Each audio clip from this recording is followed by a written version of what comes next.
Dear students, पिछले 2 videos में आप सीख गए होंगे कि अर्थमेटिक मीन हमने कैसे ज्ञात करना है जब हमारे पास इंडिविजुअल सीरीज दी हो, डिस्क्रीट सीरीज दी हो या फिर कंटिन्यूस सीरीज दी हो। और साथ ही साथ इसके डिफरेंट मेथड्स भी आप सीख गए होंगे, डायरेक्ट मेथड, शॉर्टकट मेथड और स्टेप डेविएशन मेथड। आज के वीडियो में हम सीखेंगे संचयी आवृत्ति श्रृंखला में समांतर माध्य की गणना, calculation of arithmetic mean in a cumulative frequency distribution, मध्य मूल्य वाली श्रृंखला में समांतर माध्य की गणना, calculation of arithmetic mean in a mid value series और समावेशी श्रृंखला में समांतर माध्य की गणना, calculation of arithmetic mean in an inclusive series. तो अब शुरू करते हैं। संचयी आवृत्ति वितरण में समांतर माध्य की गणना, calculation of arithmetic mean in cumulative frequency distribution.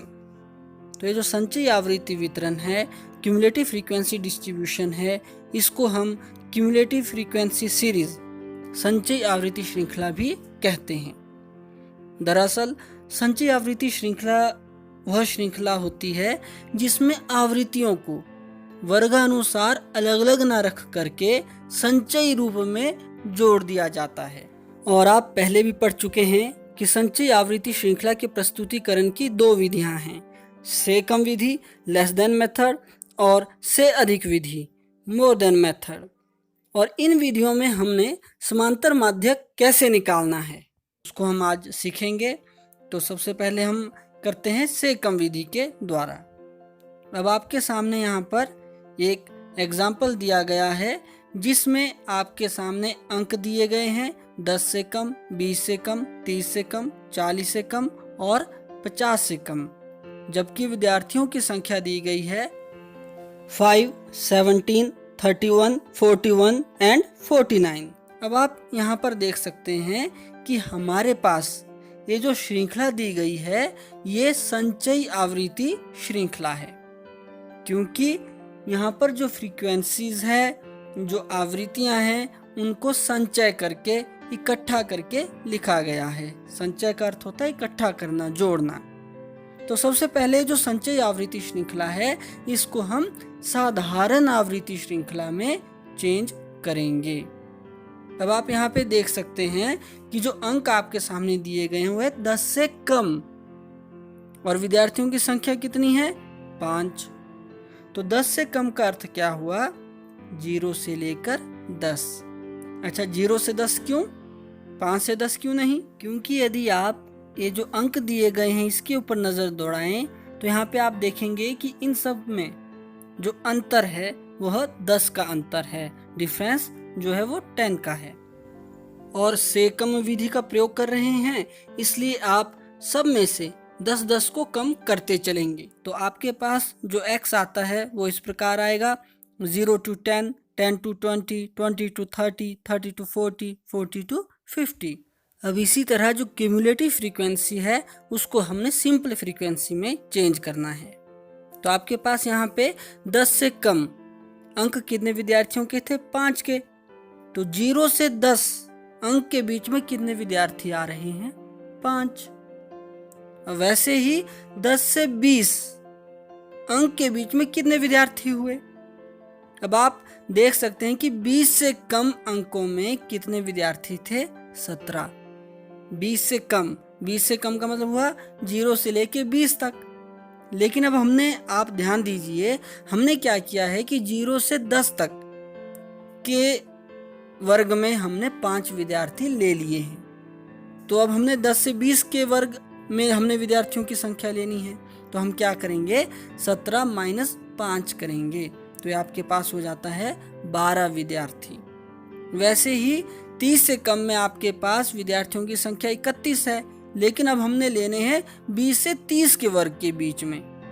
तो 20 से जो लेस देन है उनको माइनस कर देंगे। तो 31 माइनस 17 कितना हो जाता है? 14। वैसे ही 30 से 40 के वर्ग में 41 में से आप 31 घटाएंगे, 10 रह जाएंगे, तो आपकी फ्रीक्वेंसी 10 हो जाती है। और 40 से 50 के वर्ग में जो विद्यार्थियों की संख्या है वह 8 हो जाती है। तो इस प्रकार आपने संचयी आवृत्ति श्रृंखला को साधारण आवृत्ति श्रृंखला में चेंज कर दिया है। अब आपके सामने यह कंटिन्यूस सीरीज अखंडित श्रृंखला बन जाती है और इसमें जो प्रत्यक्ष विधि के द्वारा हम समांतर माध्य ज्ञात करते हैं उसका फार्मूला है x bar equals sigma F M upon sigma F. तो सबसे पहले आपको m निकालना है। m आपको मालूम है m is equal to L1 plus L2 divided by 2 और यह आपके पास आ जाता है 5, 15, 25, 35 एंड 45। और इसके पश्चात आपको सिग्मा f निकालना है। तो सिग्मा f आपके पास आ जाता है 49 और अब आपने ज्ञात करना है fm, f multiply by m।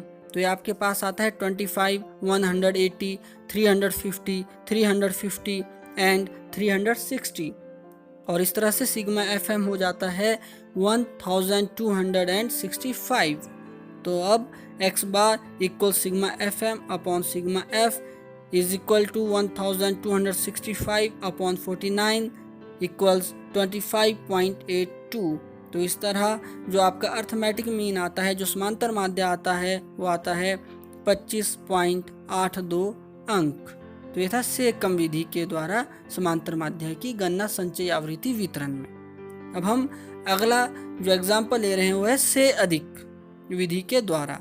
अब आप यहाँ पे देख सकते हैं आपके सामने अंक दिए गए हैं 0 से अधिक, 2 से अधिक, 4 से अधिक, 6 से अधिक, 8 से अधिक और विद्यार्थियों की संख्या है 30, 28, 24, 18 और 10।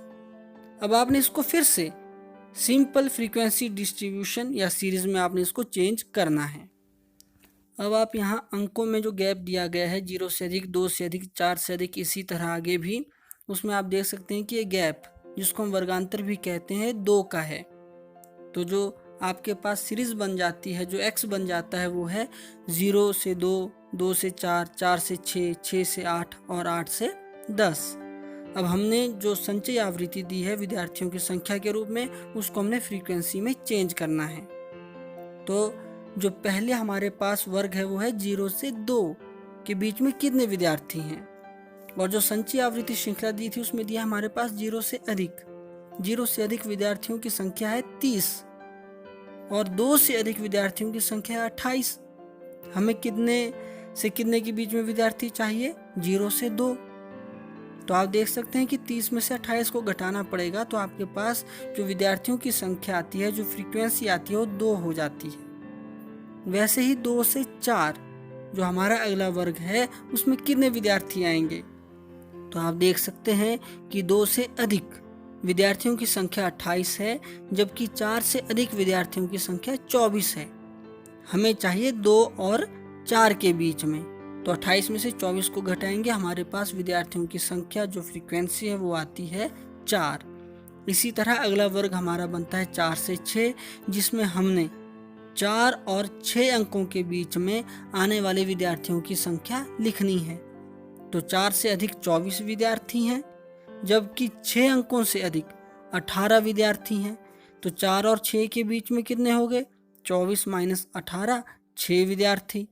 और इसी तरह जो अगला वर्ग है वो है 6 से 8 का। तो यहाँ पर आप देख सकते हैं कि 6 से अधिक विद्यार्थियों की संख्या 18 है, जबकि 8 से अधिक विद्यार्थियों की संख्या 10 है। तो 6 और 8 के बीच में कितने हो गए? 18 माइनस 10 बराबर है 8।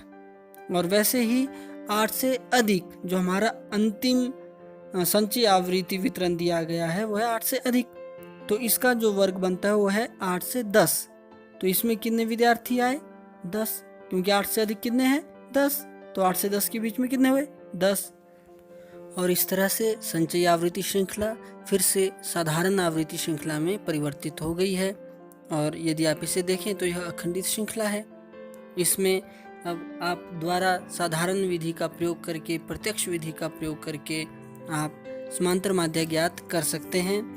x बार बराबर है sigma F M upon sigma F. तो यहाँ पे m आपके पास आता है 1, 3, 5, 7, 9 और एफ एम आपके पास आता है 2, 12, 30, 56, 90 और सिग्मा एफ एम 190। तो इस तरह से समांतर माध्य x bar equal sigma F M upon sigma f equals 190 upon 30 equals 6.33।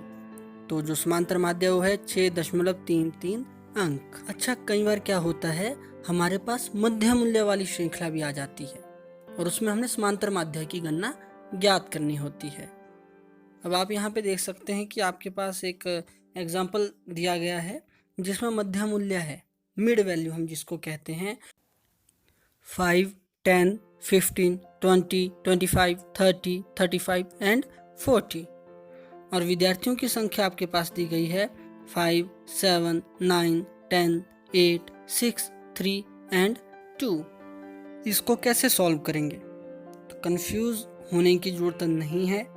यहाँ पर आप ध्यान दीजिए कि ये जो मिड वैल्यू है कौन सी श्रृंखला में हम ज्ञात करते हैं। अखंडित श्रृंखला में हम मिड वैल्यू निकालते हैं, क्योंकि वहाँ पे वर्ग दिया गया होता है, जैसे 0 से 10, 10 से 20, 20 से 30, उसकी आप मिड वैल्यू m निकालते हैं।